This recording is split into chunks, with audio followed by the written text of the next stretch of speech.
Alrighty, while I'm thinking about it, I don't think I've done a fortune cookie video or a fortunate cookie. So here we have I see my package says QS and QB, but they are not. They are CS and CB. So, first thing, we remove the backing. And we save it. We stick it to the package from whence it came so that we know it's not in our kiln. And if you send it to me to fire, I know it's not in my kiln, because otherwise it's going to take longer for me to figure out whether or not you have it in there. So first I'm going to decide, how I want to design this. And I think I will go against the grain for the first fold. Oh, let me cover my blade here. So I just take it and I give it a gentle roll. I kind of massage it down so it has a nice round bend. I don't go all the way to the end because I need those to be flatter. And then I will push these ends together, get them at about the same distance, and kind of begin to ease this corner in so I can find it and punch a little hole there. And same with this side, but I don't put a hole in both ends. I put one hole. You can put paper to attach the fortune or whatever. I'm going to go ahead and punch my hole now.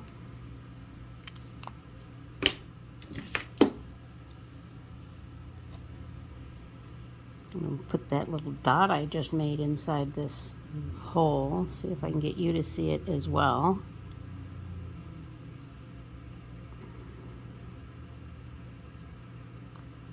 Okay, I really need to look outside the camera to see it. Okay, never mind that. I need my glasses. Hold on. Alrighty, there we go. Get this hole in here. Right in there. I don't know. Let me see if I can get the camera to show that hole. See that hole? Now you can be off a little bit depending on how you're doing, but I'm punching a 2mm hole. This is and I save all my little punches. Alrighty, so this is going on its little bend journey. Got its hole, it's coming through. I'm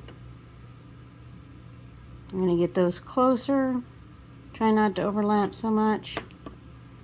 And then what I'm going to do is I'm going to be pressing the edges that way as I press the center this way. And as much of the center as I can get. I'm not that good necessarily. So I use a tool, like here, big pen or scalpel in this case.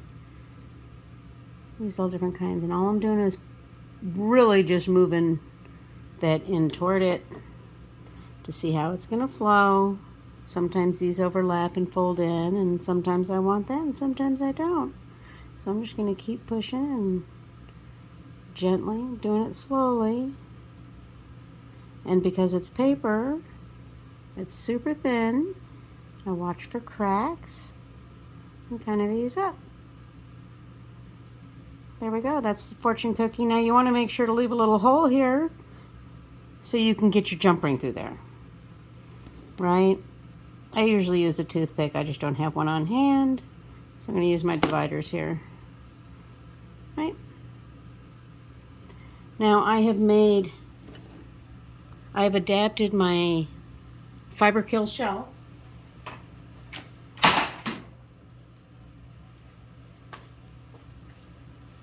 by punching holes in it with my round nose pliers to help kind of provide an armature for this.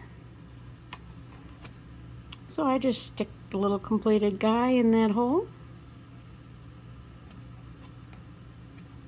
And then he's ready to fire, just according to the instructions.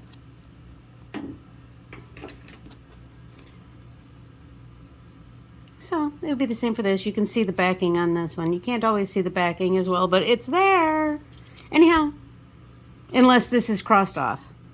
There were some I did without backing, but they really last a lot longer if I've attached the adhesive backing. So from now on, all of them, even the circles, which I used to punch, but I'm going to have to cut them by machine now because they don't punch well with the backing on. Anyhow, love y'all. Bye-bye.